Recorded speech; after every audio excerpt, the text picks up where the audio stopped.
श्रीराम जय जय राम.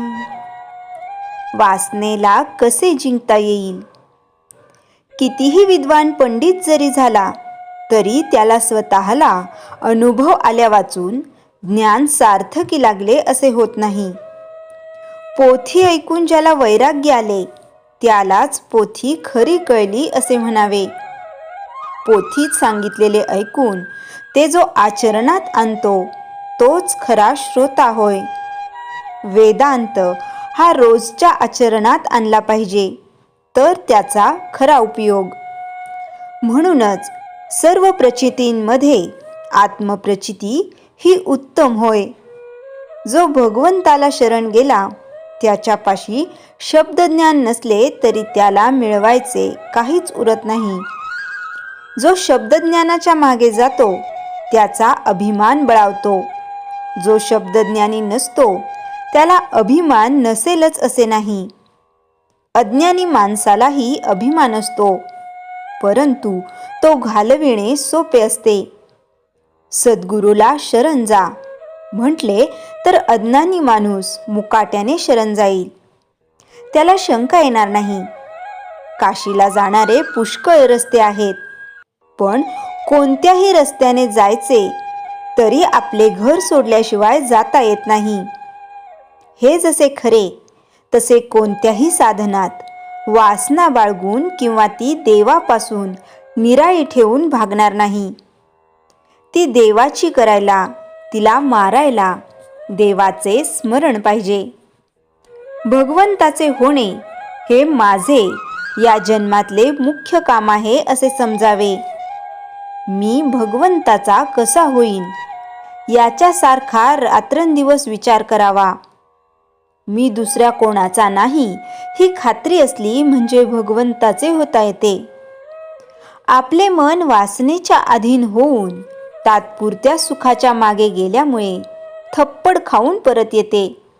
लोक समजतात तितके वासनेला जिंकणे कठीण नाही.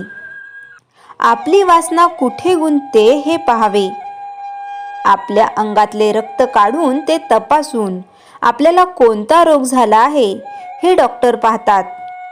त्याचप्रमाणे आपले चित्त कुठे गुंतले आहे हे आपण पाहावे. तो आपला रोग आहे. जी गोष्ट आपल्या हातात नाही तिच्याविषयी वासना करणे वेडेपणाचे आहे हे ध्यानात ठेवावे. म्हणूनच विचार आणि नाम यांनी वासनेला खात्रीने जिंकता येईल. मग आपले कर्तेपण आपोआप मरून जाईल. हिमालयावर ज्यावेळी आकाशातून बर्फ पडते त्यावेळी ते अगदी भुसभुशीत असते, पण ते पडल्यावर काही काळाने दगडापेक्षाही घट्ट बनते. त्याचप्रमाणे वासना ही सूक्ष्म आणि लवचिक आहे, पण आपण तिला देहबुद्धीने अगदी घट्ट बनवून टाकतो. मग ती काढणे फार कठीण जाते. भगवंताची वासना ही वासना होऊच शकत नाही. ज्याप्रमाणे कणिक अनेक वेळा चाळून गव्हाचे सत्व काढतात त्याप्रमाणे विषयाची सर्व वासना नाहीशी झाल्यावर जी उरते ती भगवंताची वासना होय. श्रीराम जय जय राम. चैतन्यवाणी. वासना मारायला भगवंताचे अधिष्ठान हा एकच उपाय होय. श्रीराम जय जय राम.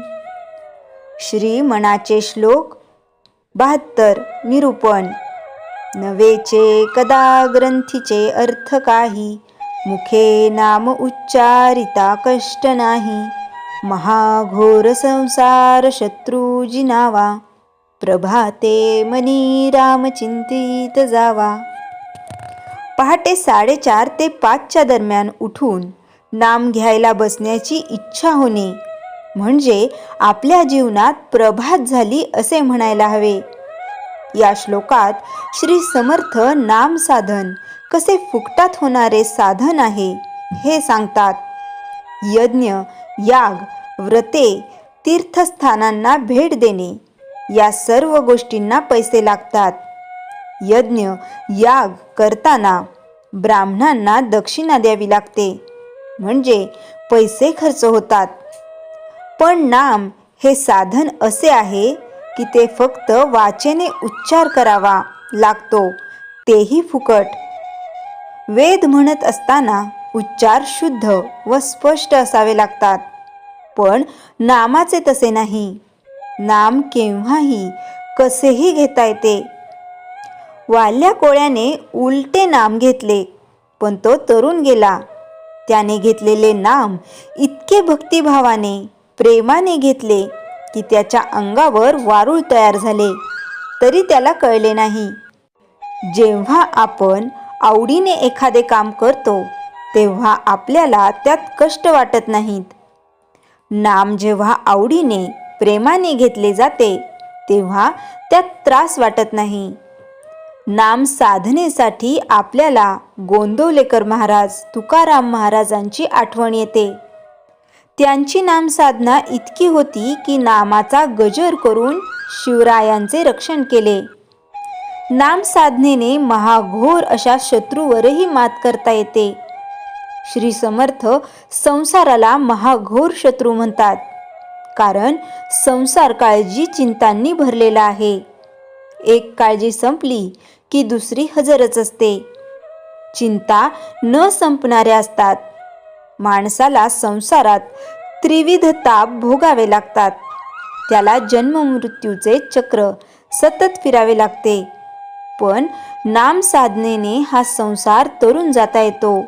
म्हणूनच समर्थ म्हणतात, प्रभाते मनी राम चिंतित जावा, पुढे वैखरी राम आधी वदावा. जय जय रघुवीर समर्थ. श्रीराम जय राम जय जय राम. श्री महाराज जेव्हा अनुग्रह देतात, श्री महाराज जेव्हा अनुग्रह देत तेव्हा रोज स्नान झाल्यावर निदान 1 माळ जप आणि रामहृदयाचा 1 पाठ करावा असे सांगत. त्यांच्याजवळ जे वामनराव ज्ञानेश्वरी म्हणून होते, त्यांनी महाराजांना विचारले, महाराज, लोकांना रामहृदय संस्कृतमध्ये असल्याने समजत नाही, नुसते पोपटासारखे म्हणून काय होणार? तेव्हा महाराज म्हणाले, वामनराव, काय म्हणायला सांगतो यास विशेष महत्त्व नसून ते कोण म्हणायला सांगतो यात त्याचे महत्त्व आहे. जो म्हणावयास सांगतो त्याची शक्ती त्याच्या पाठीमागे असते. रोगी डॉक्टरकडे जातो तेव्हा डॉक्टर त्यास तपासतो व रोगाचे निदान करून औषध देतो. औषधात काय आहे हे रोग्यास माहीत नसते, पण त्या औषधाने आपणास बरे वाटेल या श्रद्धेनेच त्यास बरे वाटते.